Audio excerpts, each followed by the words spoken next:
இங்கிலீஷ்னா என்னன்னு கூட தெரியாத ஒருத்தர் இவ்வளவு நாள் இருந்தா போதும், ப்ராப்பரான கோச்சிங்ல இத்தனை நாள் இருந்தா இங்கிலீஷ் பேசிடலாம்னா நீங்க எத்தனை நாள் மேம் சொல்லுவீங்க? பொதுவா சொல்லுவாங்க இந்த மாதிரி டிக்ஷனரியில இத்தனை வார்த்தை இருக்கும், அதனால ஒரு நாளைக்கு 10 வார்த்தை படிச்சா 50 நாள்ல 100 நாள்ல இத்தனை வார்த்தை படிச்சிடலாம். மொத்தமே இங்கிலீஷ்ல 26 எழுத்து தான் இருக்கு, அதை எப்படி கூட்டி போட்டாலும் 1000 வார்த்தை தான் இருக்கும். அந்த 1000 வார்த்தை தெரிஞ்சுக்கிட்டோம்னா நம்ம தெரிஞ்சுக்கலாம். இதெல்லாம் இங்கிலீஷ் படிக்கிறதுக்கு ஒன்று இருக்குல்ல. நீங்க உங்களுடைய அனுபவத்துல நீங்க ஒரு 16-17 வருஷமா இங்கிலீஷ் டீச்சிங் ஃபீல்ட்ல இருக்கீங்களா, இல்ல கூட 20 வருஷம் இருக்குமா?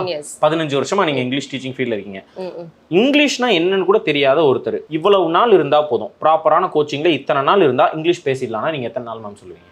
அதாவது இங்கிலீஷ் எனக்கு சுத்தமா தெரியாது, அந்த மாதிரி ஒரு ரொம்ப பிகினரா இருந்தாங்க அப்படின்னா at least it will take a year. ஒரு வருஷம். சரி, எனக்கு வந்துட்டு அது ஒரு கன்சிஸ்டன்ட்டா அவங்க அதை ஃபாலோ பண்ணிட்டே இருந்தா வெறித்தனமா படிச்சா ஒரு வருஷத்துல பேசிடலாம், எழுதிடலாம், எல்லாம் செஞ்சிடலாம். ஓகே, எனக்கு வந்து இப்ப இங்கிலீஷ் வந்து படிக்க தெரியும், அந்த மாதிரி இருந்தா எனக்கு படிக்க தெரியும், படிக்கும் போது அது என்னன்னு ஓரளவுக்கு புரிஞ்சுக்க தெரியும். அப்படி இருந்தா கம்யூனிகேட் பண்றதுதான் கஷ்டமா இருக்கு அப்படின்ற பட்சத்துல ஒரு 6 months 6 மாசம். இப்போ நிறைய பேருக்கு என்ன இருக்குன்னா, எனக்கு இங்கிலீஷ் எழுத படிக்க தெரியும், பேசினா புரிஞ்சுக்குவேன், திருப்பி என்னால பேச முடியாது. இந்த பிரச்சனை நிறைய பேருக்கு இருக்கு. இவங்களுக்கெல்லாம் 6 months வந்து கம்பல்சரியா வந்து 6 மாசம் படிக்கணும். நாங்க 1 monthல உங்களுக்கு சொல்லி கொடுக்குறோம், 2 monthsல சொல்லி கொடுக்குறோம்ன்றதெல்லாம் வந்து it is not at all possible. 30 நாளில் இங்கிலீஷ் அது ஃபுல் அண்ட் ஃபுல் அவங்க அதுவே ஒர்க்கா இருந்து டெய்லி அவங்க 1 hour வந்து இங்கிலீஷ்க்குன்னு ஸ்பெண்ட் பண்ணா மட்டுமே தான் இது வந்து பாசிபிள். ஒரு மாசத்துல அப்ப படிச்சலாமா? 1 hour ஸ்பெண்ட் பண்ணாலுமே it will take at least 3 months. அதான் ஒரு நாளைக்கு 1 மணி நேரம் நம்ம படிச்சா கூட 3 மாசம். இப்போ வந்து பேஷன்ஸ் யாருக்குமே கத்துக்கிறதுலயும் வந்து பேஷன்ஸ் இருக்க மாட்டேங்குது அவங்களுக்கு. எனக்கு வந்து 1 monthல சொல்லி கொடுப்பீங்களா, 1 monthல என்ன பேச வைப்பீங்களா, வரும்போதே என்ன இந்த கோர்ஸ் நான் எடுத்துட்டேன்னா அந்த 1 month முடிக்கும் போது நான் பேசிடுவேனா அப்படின்னு சொல்லுவாங்க. பொறுமை இல்ல, பிளஸ் இது வந்து 2 சைட்லயுமே இருக்கணும் இல்லையா? அவங்களும் எஃபர்ட் போடணும். நம்மளால எவ்வளவு முடியுமோ அதை வந்து அவங்களுக்கு கைட் பண்ணுவோம், என்ன பண்ணணும், டூஸ் அண்ட் டோன்ட்ஸ், என்ன பண்ணணும் என்ன பண்ணக்கூடாது, அவங்களோட மிஸ்டேக்ஸ் இதெல்லாம் வந்து நம்ம கரெக்ட் பண்ணுவோம். இது போக அப்பார்ட் ஃப்ரம் தட் கிளாஸஸ் எடுத்துக்கிறது தவிர்த்து அவங்க எவ்வளோ ஹவர்ஸ் வந்து ஸ்பெண்ட் பண்றாங்க, ஒரு செல்ஃப் லேர்னிங்க்கு எவ்வளோ ஹவர்ஸ் அவங்க ஸ்பெண்ட் பண்றாங்க அப்படின்றது பொறுத்து இருக்கு. இப்போ செல்ஃப் லேர்னிங்னா என்ன மேம் செய்யணும்? இப்போ கிளாஸஸ்னா இப்போ உங்ககிட்ட சும்மா சேர்றோன்னு வச்சுக்கோங்களேன், நீங்க ஒன்று சொல்றீங்க, அதை நான் ஃபாலோ பண்றேன். அது இல்லாம செல்ஃப் லேர்னிங்னா ஏன்னா சின்ன வயசுலலாம் எங்களை பொறுத்த வரைக்கும், இப்போ என்னை உதாரணமா எடுத்துக்கோங்க, இங்கிலீஷுக்குன்னு எனக்கு சொல்றது 2 விஷயம் தான். ஒன்று டிக்ஷனரி, இன்னொன்று ஹிந்து நியூஸ் பேப்பர். அது 2 தான் விஷயம். இன்னைக்கு தெரிஞ்சப்பா உங்க 2 பேருக்குமே அதுதான் இருந்திருக்கும். உங்களுக்கு எப்படின்னு தெரியல, நீங்க படிக்கும்போது எப்படின்னு தெரியல. இந்த ஹிந்து நியூஸ் பேப்பர் வாங்கி அதை வாசிச்சுட்டா இங்கிலீஷ் படிச்சிடலாம், இங்கிலீஷ் புரிஞ்சிடும். இதுதான் வந்துட்டு ஒரு பயங்கரமான இது உண்மை. ஆக்சுவலா ஹிந்து பேப்பர் படிங்க அப்படிதான் வந்து சொல்லுவாங்க எல்லாரும். பட் எடுத்தோடனே ஹிந்து பேப்பர் படிச்சோன்னா ரீட் பண்ணாங்கன்னா 1 or 2 daysல அவங்களே அதை தூக்கி சைட்ல வச்சிருவாங்க. இது ஒண்ணுமே புரிய மாட்டேங்குதுப்பா அப்படின்ற மாதிரி வந்துடும். எடுத்தோடனே நம்ம வந்து Hindu paper news paper read பண்ணுங்க அப்படின்றது வந்து ஒரு ப்ராப்பர் சரியான அட்வைஸ் கிடையாது. அப்ப இது பேரண்ட்ஸ்க்கு நம்ம சொல்லணுமா? கண்டிப்பா அப்படி ஒரு பாயிண்ட் அதை எடுத்துக்கலாமா? கண்டிப்பா பேரண்ட்ஸ் சில்ட்ரன்ஸ் மேகசின்ல இருந்து ஸ்டார்ட் பண்ணணும். நாட் only for kids, adultமே வந்து ஒரு பிகினரா இருந்தாங்க அப்படின்னா அவங்க எடுத்தோடனே ஹிந்து பேப்பர் படிக்க கூடாது. சில்ட்ரன்ஸ் மேகசின், அந்த காமிக்ஸ் இந்த மாதிரிலாம் இருக்கும் இல்லையா, அடல்ட்டே அதுல கத்துக்கும் போது அவங்களுக்கு அந்த ஒரு ஸ்டோரியோ அல்லது வந்து அந்த மேகசினை ரீட் பண்ணும்போது அதுல என்ன இருக்கு அப்படின்றது வந்து அவங்களுக்கு புரியும். பட் the sentence construction அப்படின்னு ஒன்று இருக்கு இல்லையா, ஸோ இந்த இடத்துல வந்து வாஸ் போட்டிருக்கிறாங்க, இந்த இடத்துல வேர் போட்டு, இங்கே ஏன் ஹாவ் போட்டிருக்கிறாங்க, இங்கே எவர் போட்டிருக்கிறாங்க, இங்கே இந்த தோன்றது எதுக்கு வந்திருக்கு, ஸோ இந்த மாதிரி ஒரு வேர்டுக்கு மல்டிபிள் மீனிங்ஸ் இருக்கும் இல்லையா.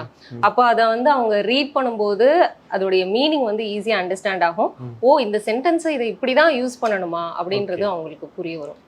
அப்போ பிகினர்ஸ் வந்து இந்த மாதிரி சில்ட்ரன்ஸ் மேகசின்ல இருந்து போனாங்க அப்படின்னா அவங்களுக்கு ஒரு கான்ஃபிடென்ட் வரும், பரவாயில்ல இவ்வளவு விஷயம் நமக்கு புரியுது, அப்ப நம்மளால கத்துக்க முடியும்.